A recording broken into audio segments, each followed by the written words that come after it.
दाऊद के पुत्र इस्राएल के राजा सुलेमान के नीति वचन। इनके द्वारा पढ़ने वाला बुद्धि और शिक्षा प्राप्त करे और समझ की बातें समझे और काम करने में प्रवीणता और धर्म, न्याय और सीधाई की शिक्षा पाए, कि भोलों को चतुराई और जवान को ज्ञान और विवेक मिले, कि बुद्धिमान सुनकर अपनी विद्या बढ़ाए और समझदार बुद्धि का उपदेश पाए, जिससे वे नीतिवचन और दृष्टांत को और बुद्धिमानों के वचन और उनके रहस्यों को समझें। यहोवा का भय मानना बुद्धि का मूल है। बुद्धि और शिक्षा को मूढ़ ही लोग तुच्छ जानते हैं। हे मेरे पुत्र, अपने पिता की शिक्षा पर कान लगा और अपनी माता की शिक्षा को न तज, क्योंकि वे मानो तेरे सिर के लिए शोभायमान मुकुट और तेरे गले के लिए कंठमाला होंगी। हे मेरे पुत्र, यदि पापी लोग तुझे फुसलाएं तो उनकी बात न मानना। यदि वे कहें हमारे संग चल की, हम हत्या करने के लिए घात लगाएं, हम निर्दोषों की ताक में रहें, हम अधोलोक की नाई उनको जीवता कब्र में पड़े हुओं के समान समूचा निगल जाएं। हमको सब प्रकार के अनमोल पदार्थ मिलेंगे, हम अपने घरों को लूट से भर लेंगे। तू हमारा साजी हो जा, हम सबों का एक ही बटुआ हो। तो हे मेरे पुत्र, तू उनके संग मार्ग में न चलना, वरन उनकी डगर में पांव भी न धरना, क्योंकि वे बुराई की करने को दौड़ते हैं और हत्या करने को फुर्ती करते हैं।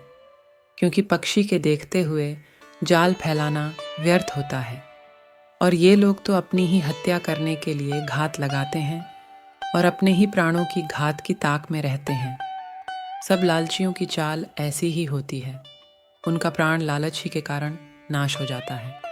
बुद्धि सड़क में ऊंचे स्वर से बोलती है और चौकों में प्रचार करती है। वह बाजारों की भीड़ में पुकारती है, वह फाटकों के बीच में और नगर के भीतर भी ये बातें बोलती है। हे भोले लोगों, तुम कब तक भोलेपन से प्रीति रखोगे? और हे ठट्ठा करने वालों, तुम कब तक ठट्ठा करने से प्रसन्न रहोगे? और हे मूर्खों, तुम कब तक ज्ञान से बैर रखोगे?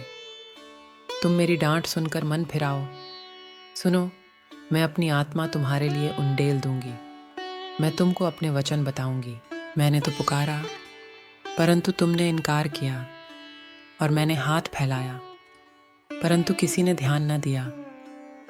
वरन तुमने मेरी सारी सम्मति को अनसुनी किया और मेरी ताड़ना का मूल्य न जाना। इसलिए मैं भी तुम्हारी विपत्ति के समय हंसूंगी, और जब तुम पर भय आ पड़ेगा, वरन आंधी की नाई तुम पर भय आ पड़ेगा, और विपत्ति बवंडर के समान आ पड़ेगी, और तुम संकट और सकेती में फंसोगे, तब मैं ठट्ठा करूंगी। उस समय वे मुझे पुकारेंगे और मैं न सुनूंगी।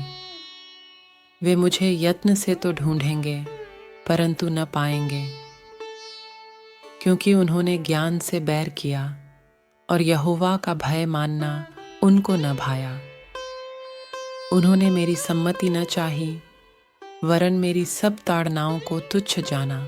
इसलिए वे अपनी करनी का फल आप भोगेंगे और अपनी युक्तियों के फल से अघा जाएंगे।